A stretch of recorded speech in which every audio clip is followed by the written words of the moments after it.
بسم اللہ والحمد للہ والصلاة والسلام علی رسول اللہ اما بعد۔ یہ ہم نے گزشتہ سبق میں صفات لازمہ غیر متضادہ پڑھی تھی۔ کیا پڑھی تھی؟ صفات لازمہ غیر متضادہ۔ آج نا تھوڑا سا ہم پہلے فرق پڑھ لیتے ہیں کہ لازمہ اور عارضہ میں فرق کیا ہے۔ صفات لازمہ اور صفات عارضہ میں کیا فرق ہوتا ہے؟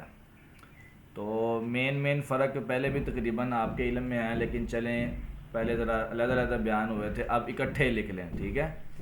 پہلا فرق یہ ہے کہ صفات لازمہ کی غلطی لحن جلی کہلاتی ہے، اور صفات عارضہ کی غلطی جو ہے وہ لحن خفی کہلاتی ہے۔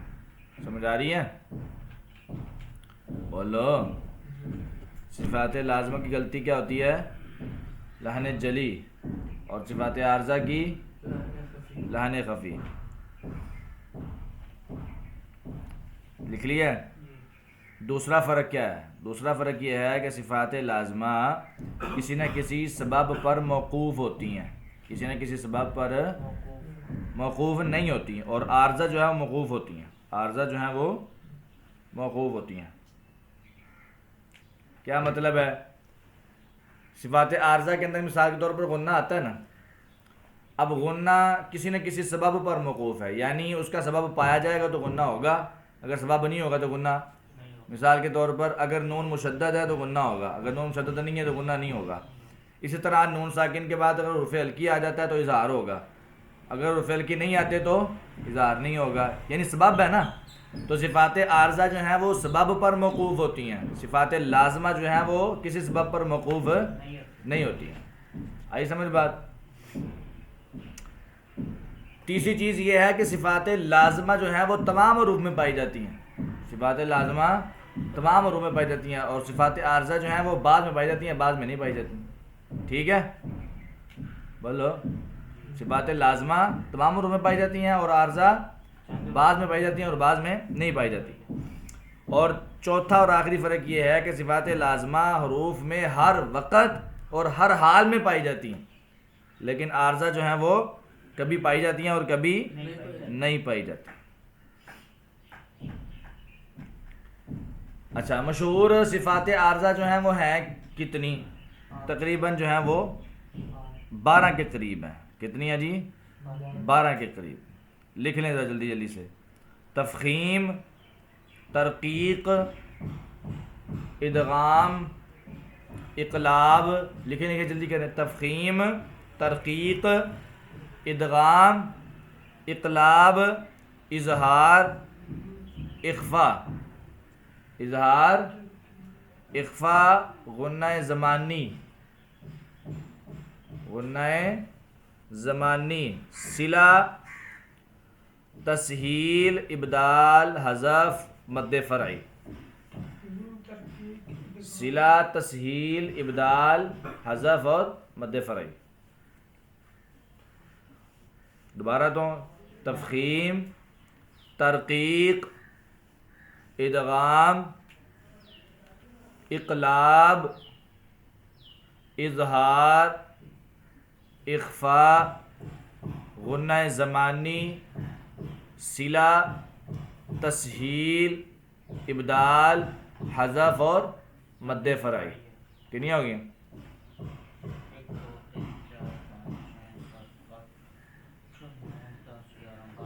12۔ ٹھیک ہے جی، یہ کیا ہے جی؟ مشہور صفات عارضہ۔ ٹھیک ہے؟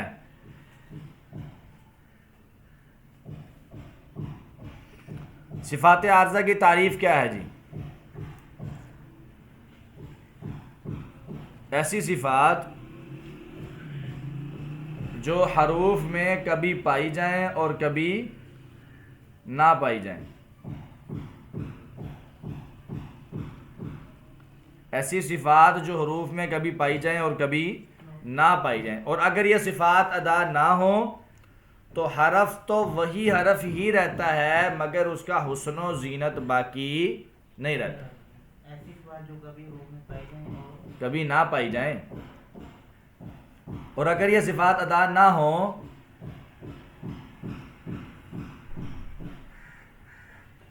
اور اگر یہ صفات ادا نہ ہوں تو حرف وہی حرف رہتا ہے لیکن اس کا حسن و زینت باقی نہیں رہتا.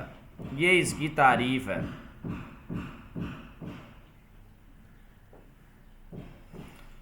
اب سب سے پہلے آ جائیں تفخیم کے باب میں. تفخیم کا مطلب کیا ہوتا ہے؟ مگر اس کا حسن و زینت باقی نہیں رہتا. تعظیم توجہ کر ادھر دیکھنے توجہ کرو.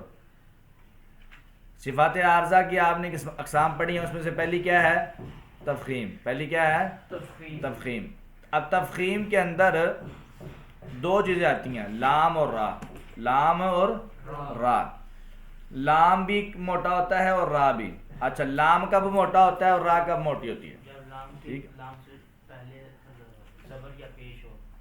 نہیں نہیں نہیں، لام کبھی بھی جو ہے نا وہ موٹا ہوتا ہی نہیں ہے، بریک ہی ہوتا ہے سوائے لفظ اللہ کے. صرف لفظ اللہ کا لام موٹا ہوتا ہے. ہاں جی، صرف لفظ اللہ کا لام موٹا ہوتا ہے، باقی سارے لام بریک ہیں. باقی سارے لام بریک ہیں. عام جو لام ہے اس کے پیچھے زبر آئے یا اس کے اوپر زبر آئے وہ باریک ہی رہنا ہے. پیش آئے یا اس کے اوپر آئے یا پیچھے آئے اس نے باریک ہی رہنا ہے. لیکن لفظ اللہ کا لام موٹا ہوتا ہے. اگر لفظ اللہ سے پہلے زبر آ جائے یا پیش آ جائے تو لفظ اللہ موٹا ہوگا. لفظ اللہ موٹا ہوگا. اور اگر اس سے پہلے زیر آ جائے تو وہ باریک ہو جائے. ہاں جی، زبر آ گئی نا پیچھے. لفظ اللہ یا اللہم، ٹھیک ہے نا. اللہم پڑھو، ٹھیک ہے. اسی طرح باللہ. اب یہ لفظ اللہ سے پیچھے کیا آگی؟ زیر. اور یہ کیا ہوگا؟ باریک. یہ کیا ہوگا؟ باریک. ٹھیک ہے جی. یہ یعنی آسان سی بات، مختصر سی بات سمجھ آ گئی کہ لفظ اللہ صرف موٹا ہوتا ہے، لفظ اللہ کے علاوہ کوئی لام موٹا نہیں ہوتا، صرف لفظ اللہ موٹا ہوتا ہے. اور وہ بھی تب جب اس سے پہلے زبر یا پیش ہو. اگر لفظ اللہ سے پہلے زیر آ گئی تو وہ بھی کیا ہو جائے گا؟ باریک ہو جائے گا.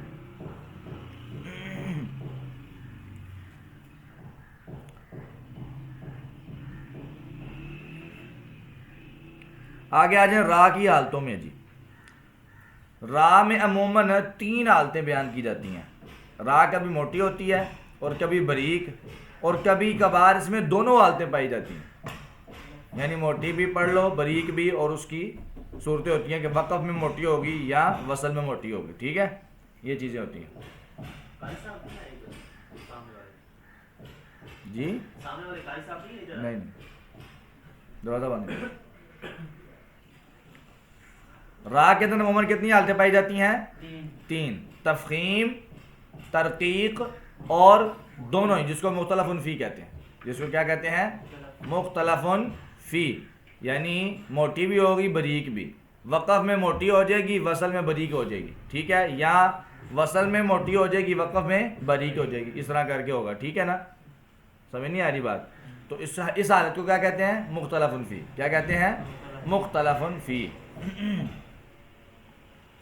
اچھا جی، را جو ہے وہ 12 حالتوں میں موٹی ہوتی ہے. کتنی حالتوں میں؟ 12. اچھا، 12 کو 12 سمجھ کے پریشانی ہونا، پتہ نہیں کتنی زیادہ ہو گئی ہیں. یہ مختصر سی ہیں، آپ بس توجہ کرنی ہے آپ نے. آپ کی یہ 2-3 سیکنڈوں کے اندر ہی ختم ہو جانی ہے. سب سے پہلے سمجھنے کے بعد، سمجھنے میں تو ٹائم لگے گا نا. سب سے پہلے آپ نے یہ دیکھنا ہے را کے اوپر زبر آ جائے یا پیش آ جائے. زبر آ جائے یا پیش، موٹی ہوگی. ٹھیک ہے، را کے اوپر زبر ہو، را کے اوپر پیش ہو. اچھا، اب چاہے وہ مشدد ہو یا مخفف، مشدد ہو یا مخفف. ٹھیک ہے، یعنی اگر را مشدد کے اوپر زبر آ گئی ہے، اگر را مشدد کے اوپر زبر آ گئی ہے یا را مشدد کے اوپر پیش آ گئی ہے تو وہ بھی موٹی ہوگی. تو کیا مطلب ہوا؟ را کے اوپر زبر ہو، را کے اوپر پیش ہو، را مشدد پر زبر ہو، را مشدد پر پیش ہو. ٹھیک ہے. اب ہم نے دیکھا بھائی را کی 4 حالتیں ہیں، ان چاروں میں سے کوئی بھی نہیں ہے. ان چاروں میں سے دیکھا جی، را ساکن ہے، را کیا ہے؟ تو پھر کیا دیکھنا ہے؟ پچھلے کو. پھر را سے پچھلے والے کو دیکھنا ہے. اگر اس کے اوپر زبر ہے تو موٹی, اگر پیش ہے تو پھر بھی موٹی. را ساکن ما قبل زبر ہو موٹی, را ساکن ما قبل پیش ہو موٹی. ٹھیک ہے, کتنی ہو گئی؟ 6 تو اڑیاں جی لنگ گئی ہیں. را ساکن ہے, ما قبل بھی ساکن ہے, پھر سمجھ آ گئی ہے؟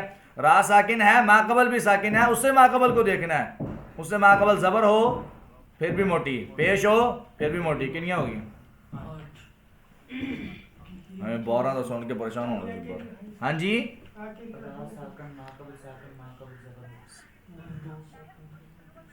یہ مائک بند کر دیں بھائی جان, مائک بند کریں اپنا.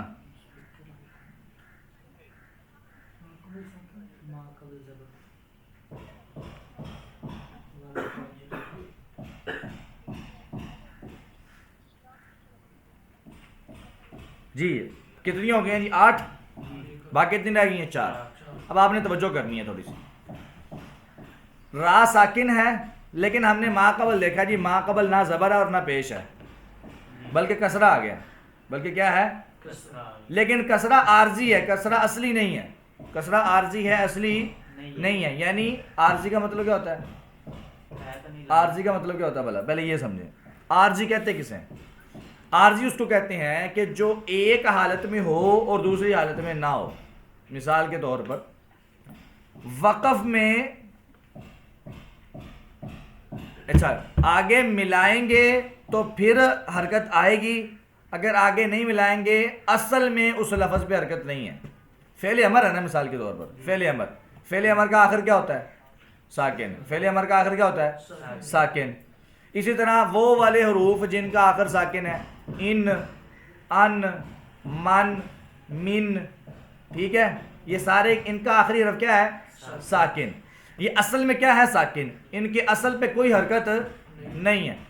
تو اب ان پر جو بھی حرکت آئے گی نا آگے ملانے کے لیے, وہ حرکت کون سی ہوگی؟ عارضی. وہ حرکت کون سی ہوگی؟ عارضی. بات سمجھ آئی ہے؟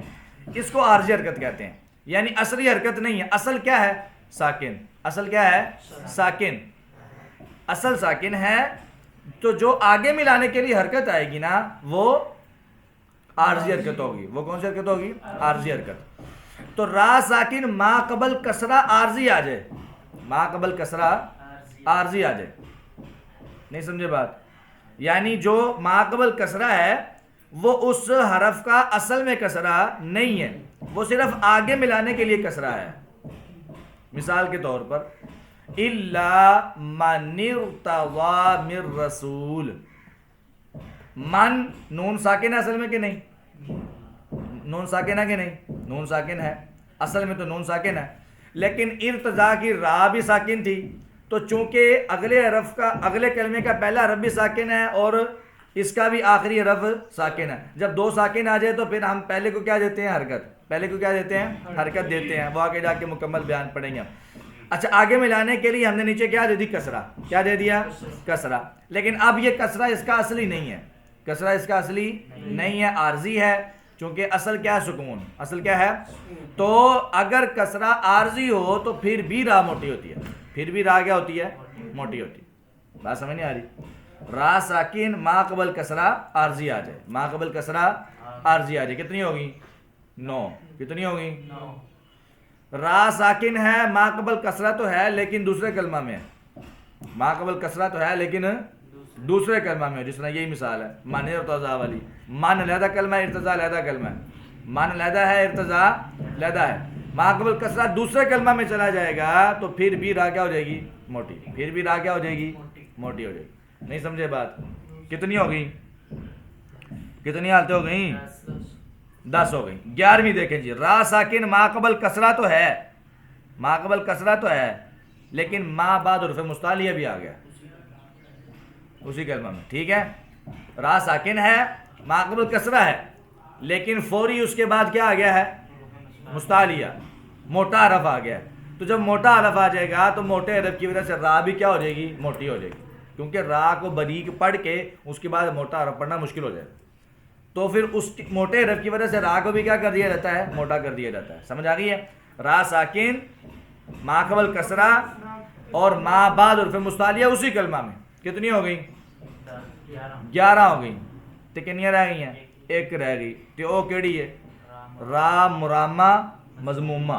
را مرامہ یعنی ایسی را جس پر جو پیش والی را ہو اور اس پر روم کے ساتھ وقف کیا جائے. اس پر روم کسے کہتے ہیں؟ حرکت کا تہائی حصہ پڑھنا. حرکت کا ایک ہوتا ہے اشمام اور ایک ہوتا ہے روم. ایک ہوتا ہے اشمام اور ایک ہوتا ہے روم. روم جو ہوتا ہے اس میں حرکت پڑھی جاتی ہے لیکن حرکت کا چھوٹا سا حصہ پڑھا جاتا ہے. ٹھیک ہے، یعنی حرکت ہے نا پوری زبر، اس کے 3 حصے کر دو، 2 چھوڑ دو، 1 پڑھنا ہے. 2 چھوڑ دینے اور 1 پڑھنا ہے. چھوٹی سی ہلکی سی حرکت پڑھنی ہے. اس کو کیا کہتے ہیں؟ روم. کیا کہتے ہیں؟ روم. اور اشمام کے اندر حرکت نہیں پڑھی جاتی. اشمام کے اندر حرکت نہیں پڑھی جاتی، صرف ہونٹوں سے اشارہ ہوتا ہے کہ یہاں پہ حرکت کون سی ہے؟ ضمہ. بات سمجھ آ گئی؟ یہ روم اور اشمام کا فرق ہے. ٹھیک ہے، تو روم جو ہے اگر آپ ایسی را جس پر پیش ہے اور آپ اس پر وقف کر رہے ہیں روم کے ساتھ، آپ اس پر وقف کر رہے ہیں روم کے ساتھ، تو وہ بھی را کیا ہوگی؟ موٹی ہوگی. وہ بھی را کیا ہوگی؟ کیونکہ آپ اس پر پیش پڑھ رہے ہیں نا، تو جب پیش آ جائے گی تو را موٹی ہے. سمجھ نہیں آ رہی بات؟ چاہے تھوڑی پیش پڑھے لیکن پڑھی تو ہے نا، تو اس کی وجہ سے کیا ہو جائے گی؟ را موٹی. کتنی حالتیں ہوگی؟ 12. آسان ہے، کوئی مشکل تو نہیں ہے. دوبارہ دہرا لیں. سب سے پہلے را کے اوپر کیا ہو؟ زبر. دوسری را کے اوپر کیا ہو؟ پیش. را مشدد پر زبر ہو، را مشدد پر پیش ہو. ٹھیک ہے، اب یہ ہوگی را کی اپنی حالتیں. ٹھیک ہے، اب را ساکن آ گئی ہے. را تو پھر کیا کرنا ہے ہم نے؟ ما قبل کو دیکھنا ہے. پھر کیا کرنا ہے؟ ما قبل کو دیکھنا ہے. اس سے پچھلے حرف کو دیکھنا ہے. اگر پچھلے حرف پر زبر ہے تو را موٹی، اگر پچھلے حرف پر پیش ہے تو پھر بھی را موٹی. اچھا، اس کا ما قبل بھی ساکن آ گیا ہے تو پھر اس سے ما قبل کو دیکھنا ہے. اس سے پہلے اگر زبر پیش ہے تو پھر موٹی. ٹھیک ہے. اچھا، اگر را ساکن ما قبل کسرہ جو ہے وہ عارضی ہے، ٹھیک ہے، پھر بھی را موٹی. اگر ما قبل کسرہ دوسرے کلمہ میں ہے پھر بھی را موٹی. ٹھیک ہے نا. اسی طرح را ساکن ہے، ما قبل کسرہ تو ہے لیکن حروف مستعلیہ فوری اس کے بعد آ گیا ہے، پھر بھی را کیا ہوگی؟ موٹی. اور را مرامہ مضمومہ بھی موٹی ہوگی. نہیں سمجھے بات؟ لو جی، اے ہو گیا را دیا 12 حالتاں جڑیاں موٹی ہوندی ہیں. صرف 7 حالتیں ہیں بریک ہونے کی. کتنی ہے جی؟ صرف 7. آپ اس کے الٹ کرتے جائیں. را کے اوپر زبر پیش ہو تو موٹی، تو اگر زبر پیش نہ ہو تو زیر آ جائے تو بریک، زیر آ جائے تو بریک. اب چاہے وہ مشدد ہو یا مخفف ہو، را کے نیچے زیر ہو، را مشدد کے نیچے زیر ہو، را کے نیچے زیر ہو، را مشدد کے نیچے زیر ہو. اچھا دیکھا جی را تو ساکن ہے تو پھر ما قبل کو دیکھنا ہے. را ساکن ما قبل زیر ہو، را ساکن ما قبل زیر ہو. ٹھیک ہے، وہ جو شرائط ہیں وہ نہ ہو، یعنی مستعلیہ بھی بعد میں نہ ہو. ٹھیک ہے، اور کسرہ بھی اصلی ہو، کسرہ بھی اصلی ہو، دوسرے کلمہ میں نہ ہو. اچھا، را ساکن ما قبل کسرہ اسی کلمہ میں ہو، ما قبل کسرہ اسی کلمہ میں ہو. یہ لکھ لیں زیادہ بہتر ہو جائے گا. ٹھیک ہے، اور را ساکن ہے، ما قبل بھی ساکن ہے. وہی لکھوا رہا ہوں بریک ہونے کی. کتنی لکھ لی ہیں بول؟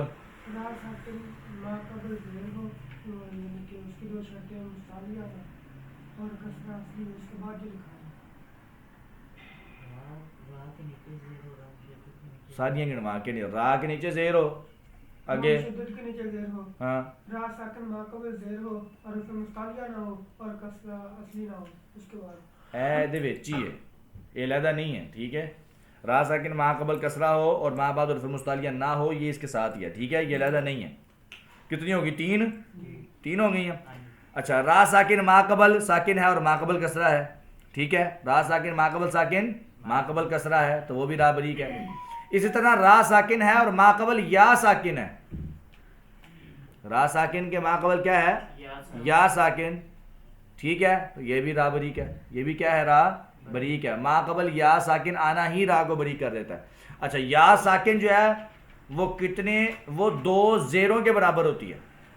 را ساکن یا ساکن جو ہے وہ کتنی؟ 2 زیروں کے برابر ہوتی ہے نا.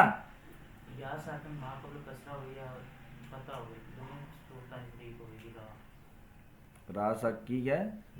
را ساکن تو ماں قبل یا جڑی ہوگی اس سے پیچھے یعنی کسرہ ہوئے یا فتح ہوئے دونوں صورتاں نے را بریک. ہاں جی ہاں جی جی، کوئی بھی حرکت پیچھے آ گئی ہے، یا ساکن سے پہلے کوئی بھی حرکت آئے، بس را کے پیچھے یا ساکن آ گیا نا، بس را بریک ہونی ہے.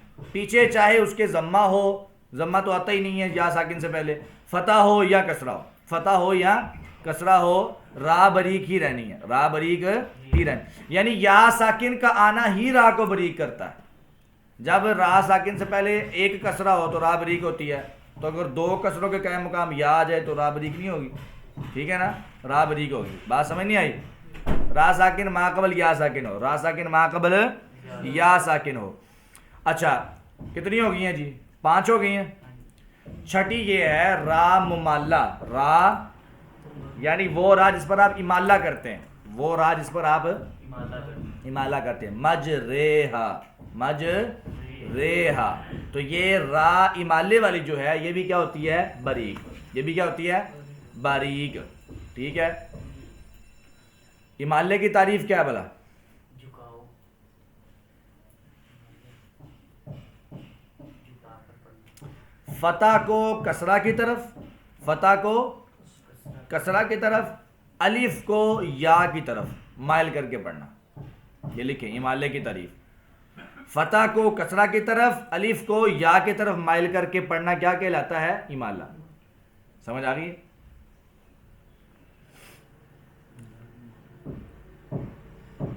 اور آخری ہے را مرامہ مکسورہ.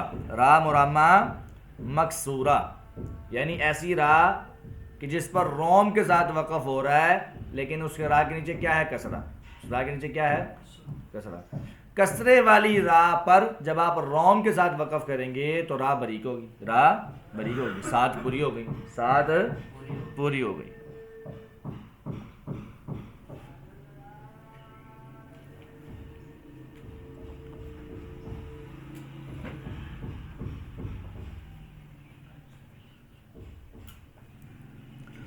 اچھا مختلف فی کے والے سے ایک اصول آپ ذہن میں رکھ لیں، بس صرف ایک اصول. را کی تیسری حالت کون سی ہے؟ مختلف فی. ٹھیک ہے. تو اس کے لیے آپ صرف ایک اصول ذہن میں رکھ لیں کہ اگر مثال کے طور پر کوئی ایک لفظ ہے نا، فَأَسْرِ بِعِبَادِي، فَأَسْرِ بِعِبَادِي. اچھا فَأَسْرِ بِعِبَادِي، فَأَسْرِ کے آخر میں را ہے، فَأَسْرِ کے آخر میں کیا ہے؟ را. را کے نیچے کیا ہے؟ زیر. را کے نیچے کیا ہے؟ اب را کو اگر آپ آگے میں لا کے پڑھیں گے تو را موٹی ہوگی کہ بریک؟ بریک. کیوں؟ کیونکہ را کے نیچے زیر ہے. لیکن اگر آپ اس پر وقف کر دیتے ہیں فَأَسْرُ تو موٹی ہوگی بریک ہوگی؟ موٹی. کیوں؟ کیونکہ را ساکن ما قبل ساکن ما قبل زبر. وہ تفخیم والا اصول ذہن میں آ گیا. ٹھیک ہے. اس قسم کی را کو کیا کہتے ہیں؟ مختلف فی. یعنی جس پر وقف کریں تو ترکیق والی بن جائے یا تفخیم والی بن جائے، اور آگے ملائیں تو تفخیم یا ترکیق والی بن جائے. ٹھیک ہے، چینج ہو جائے. سمجھا گئی؟ جن میں دونوں حالتیں پائی جائیں، وقف میں اور وصل میں اور. تو لگنے وہی اصول ہیں جو پہلے آپ نے پڑھ لی ہیں. اصل اصول یہی 2 ہیں، تفخیم اور ترکیق. ان اصولوں کو سامنے رکھتے ہوئے آپ نے ہر را کے اوپر جو ہے نا وہ وقف کرنا ہے. بات سمجھ آ گئی؟ وقف کرنا یا وصل کرنا. ٹھیک ہے. یہ مختلف فی کے اندر آ گیا. کلو فرقین دی را. ہاں کلو فرقین کے حوالے سے آتا ہے کہ بھائی اس کی را جو ہے وہ موٹی بھی ہوگی بریک بھی ہوگی. یعنی موٹی بھی پڑھ سکتے ہیں، بریک بھی پڑھ سکتے ہیں، دونوں صورتیں جائز ہیں. ٹھیک ہے. اس میں اختلاف کیا آتا ہے؟ اختلاف یہ آتا ہے کہ کلو فرقین کے اندر اگر آپ قاعدہ لگائیں تو قاعدہ کون سا لگ رہا ہے بھلا؟ موٹی را والا. قاعدہ کون سا لگ رہا ہے؟ موٹی را والا. موٹی را والا. یعنی را ساکن ہے، ما قبل کسرہ ہے اور ما بعد حروف مستعلی اسی کلمہ میں ہے، تو را موٹی ہوتی ہے بریک ہوتی ہے؟ موٹی ہوتی ہے. ٹھیک ہے. تو اصل اصول تو یہی ہے کہ یہاں پہ را موٹی ہونی چاہیے، تو را موٹی بھی پڑھ سکتے ہیں. لیکن جنہوں نے بریک پڑھی ہے انہوں نے کہا کہ کاف کے نیچے بھی کیا آ گیا ہے؟ کسرہ. کاف کے نیچے بھی کیا آ گیا ہے؟ تو کاف کی اپنی موٹائی کم ہو گئی ہے. بات کی تھی نا ہم نے جب ہم نے کاف کے بیان پڑھا تھا کاف کا تو ہم نے کہا تھا کہ یہ حروف مستعلیہ کے اندر کہ جب ان کے اوپر زبریاں پیش ہو تو ان کی موٹائی زیادہ ہوتی ہے، لیکن اگر ان کی زیر آ جائے کاف اور خا ان کے نیچے اگر زیر آ جائے تو ان کی موٹائی میں فرق آ جاتا ہے. تو یہ اس کی اپنی موٹائی کم ہو گئی ہے، جس نے را کو کیا موٹا کرنا ہے. تو اس وجہ سے کاف کے موٹائی میں بھی فرق آئے گا اور را بریک بھی پڑھی جا سکتی ہے. بات سمجھ آئیے؟ کل فرقن کے اندر تفخیم بھی جائز ہے، ترکیک بھی جائز ہے، اس کے علاوہ کوئی اور دوسرا کلمہ ایسا نہیں ہے. ٹھیک ہے. لو جی یہ را کا بیان اور لام کا بیان آپ نے پڑھ لیا، اس کو آپ نے ذہن میں رکھنا ہے، باقی انشاءاللہ ہم کل پڑھیں گے. ٹھیک ہے جی. چلو اب آپ تھوڑا سا حدر سنائیں.